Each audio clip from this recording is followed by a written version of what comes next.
नमस्कार, मैं हूं आपके साथ शिप्रा झा और आप देख रहे हैं देश का पहला समझाने वाला बुलेटिन खबर तो समझिए। इस प्राइम टाइम बुलेटिन में हम आपको दिन भर की सबसे चर्चित खबरें दिखाते हैं और फिर खबर को विस्तार से समझाते भी हैं। सबसे पहले बुलेटिन में आपको आज की 4 बड़ी खबरें शॉर्ट में बताते हैं और फिर खबर विस्तार से आपको समझाएंगे। आज बुलेटिन में सबसे पहले बात होगी तेजस्वी यादव पर निशांत का पहला पलटवार। समझिए, जननायक कर्पूरी ठाकुर की जगह राहुल कैसे, ये आपको बताएंगे। एसटीटी अभ्यर्थियों की मांग आपको समझाएंगे और समझिए सीपी राधाकृष्णन पर बीजेपी ने क्यों खेला दांव। शुरुआत सबसे पहले मुख्यमंत्री नीतीश कुमार के बेटे निशांत कुमार ने पहली बार तेजस्वी यादव के आरोप पर पलटवार किया है। निशांत कुमार ने तेजस्वी यादव के नकलची सरकार वाले आरोप पर जवाब देते हुए कहा कि ये सब बस कहने की बात है। क्या सीएम 20 साल से नकल ही कर रहे हैं? अब उनके बयान पर सियासत शुरू हो गई है। ये रिपोर्ट देखिए, फिर खबर तो समझिए। 20 साल से जो कर रहे हैं वो नकल ही कर रहे हैं 2005 से ही लगे हैं। तेजस्वी यादव सीएम नीतीश के बेटे निशांत कुमार के राजनीति में आने की वकालत करते हैं, तो निशांत भी लालू परिवार या कहें कि तेजस्वी के खिलाफ कभी कुछ डायरेक्ट नहीं बोलते। लेकिन तेजस्वी यादव के बार बार नीतीश सरकार को नकलची सरकार कहने पर निशांत का सब्र जवाब दे गया और पहली बार तेजस्वी यादव के आरोप पर निशांत ने पलटवार किया है। निशांत ने कहा उनके पिता 2005 से काम कर रहे हैं, तो क्या सीएम 20 साल से नकल ही कर रहे हैं? तेजस्वी जी कहते हैं कि कॉपी करते हैं, नकलची सरकार है, नकल करती है हमारी। नहीं, ऐसा क्या है, सब पिताजी 20 साल से जो कर रहे हैं वो नकल ही कर रहे हैं 2005 से ही लगे हैं। कोई भी सेक्टर देख लीजिए, शिक्षा, स्वास्थ्य, रोजगार, पथ है, जल जीवन है, सब हर सेक्टर में कर रहे हैं। तेजस्वी को निशांत के जवाब पर सियासत तेज हो गई है। एक पुत्र अपने पिता के काम काजों को डिफेंड कर रहा है, वो सही है गलत है, चोरी किया हुआ उनसे उसको कुछ लेना देना नहीं। कांग्रेस और आरजेडी के नेताओं ने कहा कि निशांत बेटा होने की वजह से अपने पिता को डिफेंड कर रहे हैं। जब श्री तेजस्वी यादव जी ने अपना ब्लूप्रिंट जनता के बीच रखा, अपनी योजनाओं की घोषणा की, तो ये नकलची सरकार नकल कर सारी घोषणाओं को कर रही है। वहीं निशांत के बयान पर आरजेडी और कांग्रेस की ओर से प्रतिक्रिया पर जवाब देते हुए बीजेपी और जेडीयू के नेता कहते हैं कि नकल पढ़े लिखे इंसान की जाती है, तेजस्वी की नकल कोई क्यों करेगा। चलने वाली बिहार की एनडीए सरकार नकल वाली नहीं, अकल वाली सरकार है। किसी फेलियर की नकल कोई नहीं करता है। खुद तेजस्वी यादव जी तो अनुकंपा के आधार पर राजनीति कर रहे हैं। निशांत फिलहाल राजनीति में नहीं है, राजनीति में आने के सवाल को भी टाल जाते हैं, लेकिन राजनीतिक मुद्दों में दिलचस्पी खूब ले रहे हैं, जिसका नतीजा तेजस्वी को जवाब के रूप में इस बार सामने आया है। न्यूज़ 18 के लिए पटना से आनंद अमृतराज और धर्मेंद्र कुमार के साथ ब्यूरो रिपोर्ट। तो निशांत सीधे किसी पर निशाना नहीं साधते हैं।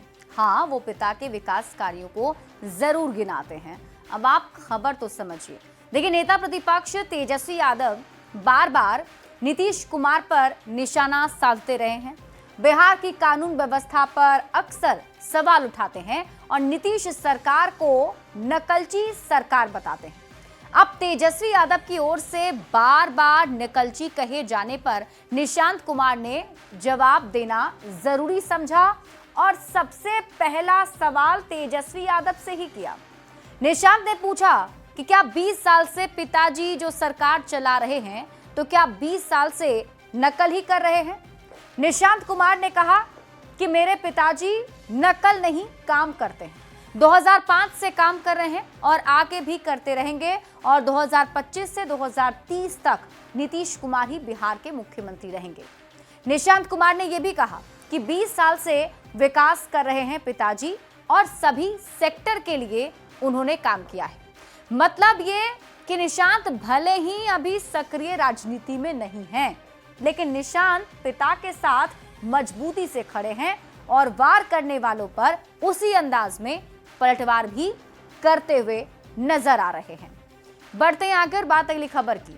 एनडीए नेताओं ने राहुल गांधी की बिहार में चल रही वोटर अधिकार यात्रा पर निशाना साधते हुए कहा है कि टाइटल चोरी करके कोई जननायक कर्पूरी ठाकुर नहीं बन जाता है।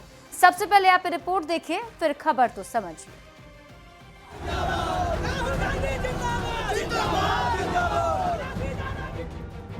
बिहार ही नहीं बल्कि पूरे देश में जननायक की उपाधि सिर्फ एक नेता को है और वो है बिहार के पूर्व मुख्यमंत्री भारत रत्न कर्पूरी ठाकुर।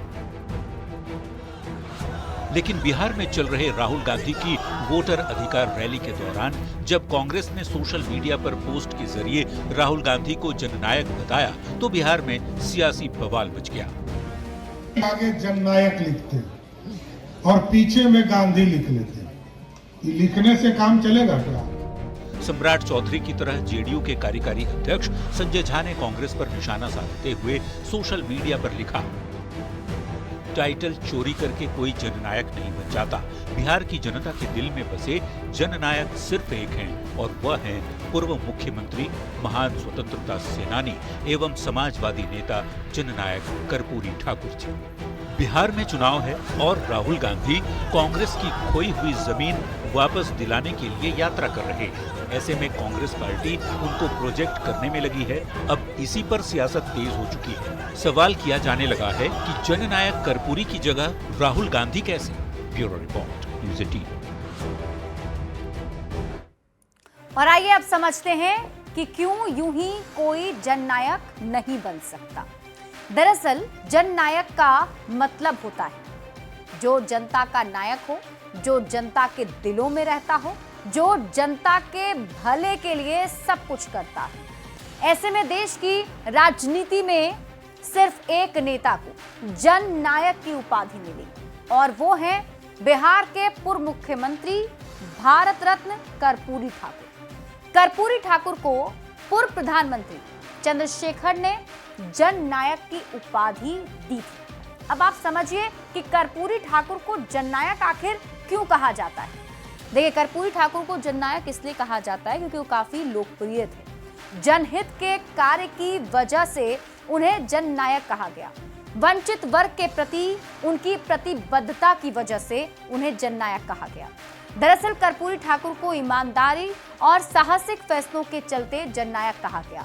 पिछड़े वर्गों को मुख्य धारा से जोड़ने की वजह से उन्हें ये उपाधि दी गई। ये कर्पूरी ठाकुर ही थे जिन्होंने देश में पहली बार 1978 में पिछड़ों को 26% आरक्षण दिए। मतलब ये कि कर्पूरी ठाकुर के चलते देश में पहली बार पिछड़ा वर्ग को आरक्षण मिला।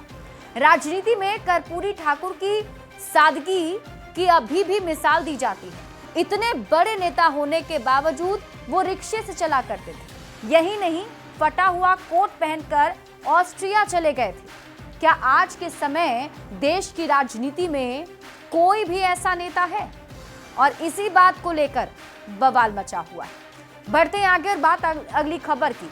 राहुल गांधी और तेजस्वी यादव की यात्रा पर तेज प्रताप का बड़ा बयान सामने आया। उन्होंने कहा कि ये मुद्दा है ही नहीं, इससे कुछ होने वाला नहीं है। विपक्ष को इन मुद्दों में नहीं पड़ना चाहिए। क्या कुछ कहा है आपको दिखाते हैं।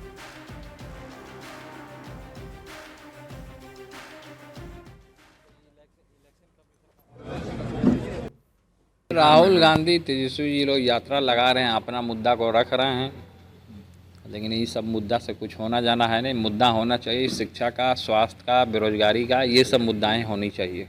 हम तो कहे तो आपको SIR को लेकर के चुनाव आयोग अपने तरीके से काम कर रहा है और ये लोग अपने तरीके से काम कर रहे हैं, तो इससे लोग थोड़ा सा भ्रमित हो रहा है। तो इस भ्रमित में ना रहे, लोग इन चीज़ों से दूर रहे और जो अपना काम है उस पर फोकस ज़्यादा लोग करें। लोग चाह रहा है कि इसी में भरमा करके इसी सब चीज़ में रखे और विरोधी जो है रोटी सीख ले। तो इन चीज़ों से बचना चाहिए और जो आपका बेरोजगारी का मुद्दा है उस पर लोगों को सवाल करना चाहिए। तो राहुल गांधी और तेजस्वी यादव की यात्रा पर तेज प्रताप के तंज को अब आप समझिए। देखिए, तेज प्रताप यादव SIR को कोई मुद्दा ही नहीं मानते हैं। उनका ये मानना है कि SIR कोई बड़ा मुद्दा है ही नहीं, इसको लेकर इस तरीके से प्रदर्शन करना या इस पर बवाल मचाना जरूरी नहीं है। तेज प्रताप यादव को ये लगता है कि इससे कुछ होना जाना नहीं है।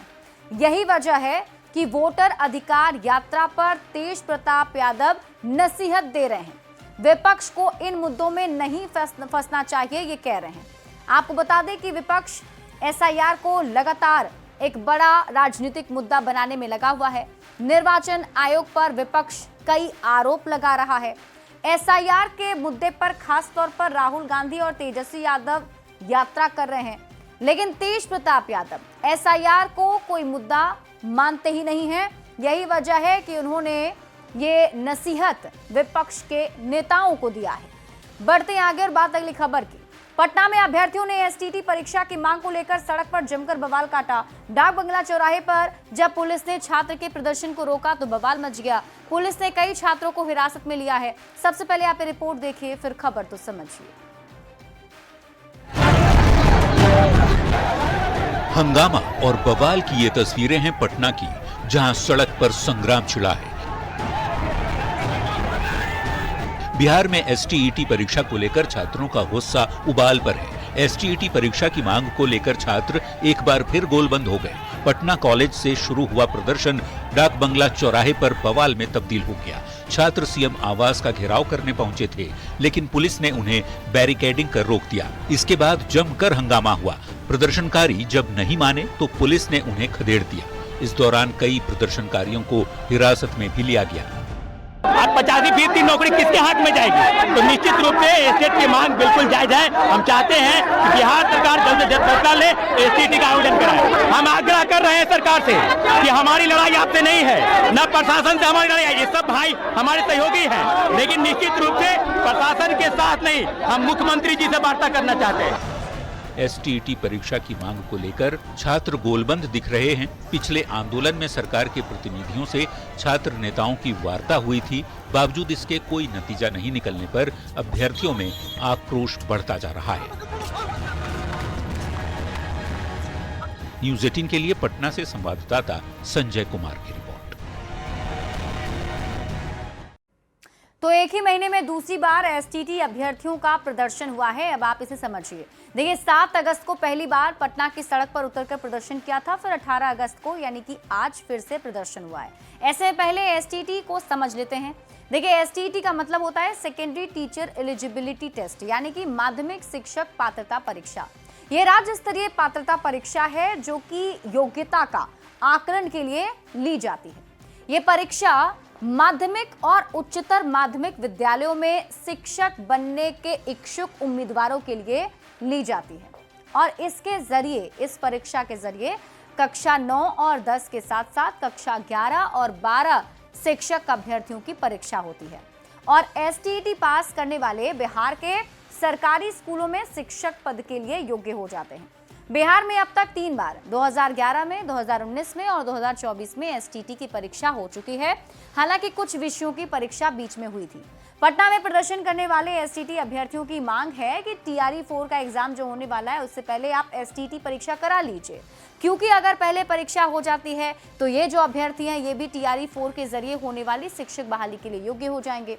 हालांकि मुख्यमंत्री नीतीश कुमार टीआरई 4 के बाद एसटीटी परीक्षा कराने की बात पोस्ट के जरिए पहले बता चुके हैं और यही बात शिक्षा मंत्री सुनील कुमार ने भी कहा है कि शिक्षा मंत्री का भी कहना है कि एसटीटी परीक्षा में समय लगेगा, जबकि इसी साल शिक्षक बहाली के लिए टीआरई 4 का एग्जाम कराना है। लेकिन अभी भी अपनी मांग को लेकर के प्रदर्शन जारी है। बढ़ते हैं आगे और बात अगली खबर की। एनडीए ने महाराष्ट्र के राज्यपाल सीपी राधाकृष्णन को उपराष्ट्रपति चुनाव के लिए अपना उम्मीदवार घोषित किया है। सीपी राधाकृष्णन दिल्ली पहुंचे, जहां उन्होंने पीएम मोदी से मुलाकात की। पीएम मोदी ने उपराष्ट्रपति पद के उम्मीदवार बनने पर उन्हें ढेर सारी शुभकामनाएं भी दी हैं। सबसे पहले आप रिपोर्ट देखिए, फिर खबर तो समझिए।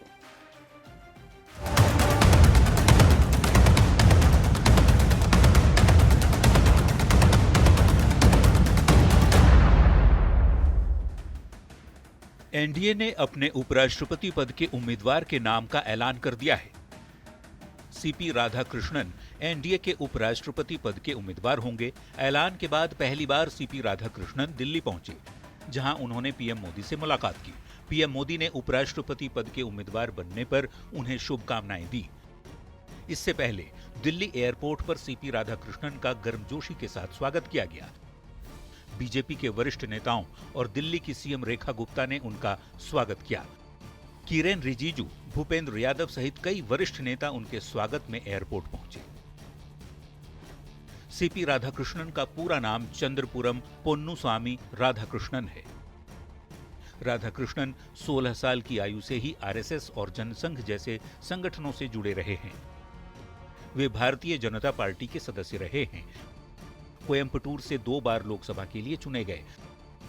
तमिलनाडु में भारतीय जनता पार्टी के प्रदेश अध्यक्ष भी रहे। अभी सीपी राधाकृष्णन महाराष्ट्र के गवर्नर हैं। महाराष्ट्र के सीएम देवेंद्र फडणवीस ने सभी दलों से उन्हें वोट देने की अपील की है। वैसे उपराष्ट्रपति चुनाव को लेकर विपक्ष की बैठक हुई, जिसमें खड़गे सहित तमाम विपक्ष के बड़े नेता मौजूद रहे। विपक्ष से गैर कांग्रेसी भी उम्मीदवार हो सकता है, इसे लेकर सहयोगी दल से सुझाव मांगा गया है। Bureau report, news 18। देखिए, सीपी राधाकृष्णन एनडीए की ओर से उपराष्ट्रपति के उम्मीदवार होंगे, ये साफ हो चुका है। तो ऐसे में समझना जरूरी है कि सीपी राधाकृष्णन पर बीजेपी ने क्यों दांव खेला। तो आइए इसे समझते हैं। दक्षिण भारत को सियासी संदेश देना है, क्योंकि उपराष्ट्रपति के एनडीए उम्मीदवार सीपी राधाकृष्णन दक्षिण भारत के तमिलनाडु से आते हैं और इस तरह से बीजेपी ने उनके नाम पर मुहर लगाकर दक्षिण भारत को साधने की कोशिश की, क्योंकि दक्षिण में अभी भी बीजेपी उतनी ज्यादा मजबूत नहीं है। दूसरा, राष्ट्रीय स्वयंसेवक संघ की पसंद। सीपी राधाकृष्णन संघ की पृष्ठभूमि से निकले हुए नेता हैं। जनसंघ के दौर से वे बीजेपी से जुड़े हुए हैं। हालांकि संघ सरकार के कामकाज में दखल अंदाजी नहीं करना चाहता, लेकिन चाहता है कि विचारधारा वाले लोग आगे बढ़ें। तीसरा मुद्दा, सामाजिक समीकरण साधने की कोशिश। राधाकृष्णन ओबीसी समुदाय से आते हैं और जिस तरह से जगदीप धनखड़ ओबीसी समाज से थे, इस तरह से बीजेपी ने उनकी जगह ओबीसी समाज से ही उपराष्ट्रपति बनाने का फैसला किया है, ताकि विपक्ष को निशाना साधने का मौका न मिले। चौथा, विचारधारा को तरजीह देना। सीपी राधाकृष्णन आरएसएस के बैकग्राउंड से आते हैं। जनसंघ के दौर से लेकर बीजेपी तक से उनका नाता रहा है। पांचवा, कार्यकर्ताओं को संदेश दिया है। बीजेपी ने उपराष्ट्रपति के उम्मीदवार के चयन में किसी दूसरे दल से आए नेता को तरजीह देने के बजाय पार्टी के प्रति समर्पित रहने वाले सीपी राधाकृष्णन को अहमियत देकर पार्टी कार्यकर्ताओं को भी संदेश दिया है। पार्टी में कार्यकर्ताओं को तरजीह दी जाती है, ये मैसेज देने की कोशिश बीजेपी ने की है। और इसी के साथ इस बुलेटिन में अभी के लिए बस इतना ही। आप देखते रहिए न्यूज़ 18 बिहार झारखंड।